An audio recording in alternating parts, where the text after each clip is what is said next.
Hello guys, I am Rima. Welcome back to my channel. সবাই কেমন আছো? আশা করছি ভালো আছো। আমিও খুব ভালো আছি। তো অনেক দিন পরে আবার একটা নতুন ভিডিও নিয়ে চলে এসেছি। তো আমি এখন আছি দিদিভাইদের বাড়িতে। এখানে একটা অনুষ্ঠান হচ্ছে, তো সেই অনুষ্ঠানেই যাচ্ছি আমরা সবাই মিলে। তো হরিনাম হচ্ছে, আমরা সেখানেই যাচ্ছি। আর সেখানে প্রসাদের ব্যবস্থা আছে, আমরা প্রসাদ গ্রহণও করব। তোমরা পুরো ভিডিওটা দেখতে থাকো। আর পেছনে আসছে আমার মা, আর মায়ের সাথে আর একটা কাকিমা আছে। তো চলো তোমরা পুরো ভিডিওটা দেখতে থাকো।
এই যে চিড়েগুলো দেখছো, এগুলো কিন্তু মালসা ভোগের জন্য সুন্দর করে বেছে গুছিয়ে রাখা হচ্ছে, সেগুলোই কিন্তু দেয়া হবে।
আমরা চলে এলাম খাওয়া দাওয়ার জায়গায়। এখানে দুপুরে খাওয়ার ব্যবস্থা ছিল, রাত্রেবেলাও খাওয়ার ব্যবস্থা ছিল। আমরা দুপুরে গিয়েছিলাম, প্রথমে দিয়েছিল শুক্তো, তারপরে দিয়েছিল ডাল, তারপরে বাঁধাকপি রসা দিয়েছিল, তারপরে ছিল সোয়াবিন আলুর তরকারি। আর এখানে কিন্তু শেষ আমাদের খাওয়া দাওয়া। আমাদের তো সব কমপ্লিট, দেখা ঘোরা সব কিছু, আর খাওয়া দাওয়াও তোমাদের সঙ্গে সেটা শেয়ার করলাম, তোমরা দেখলে।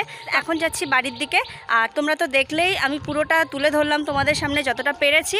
আর তোমাদের এই ভিডিওটা কেমন লাগলো অবশ্যই আমাকে কমেন্টে জানিও। ভালো লাগলে লাইক করো, শেয়ার করো, আর চ্যানেলটি সাবস্ক্রাইব করতে কিন্তু ভুলো না। তো তোমাদের সঙ্গে দেখা হবে এরকম নেক্সট ব্লগ নিয়ে।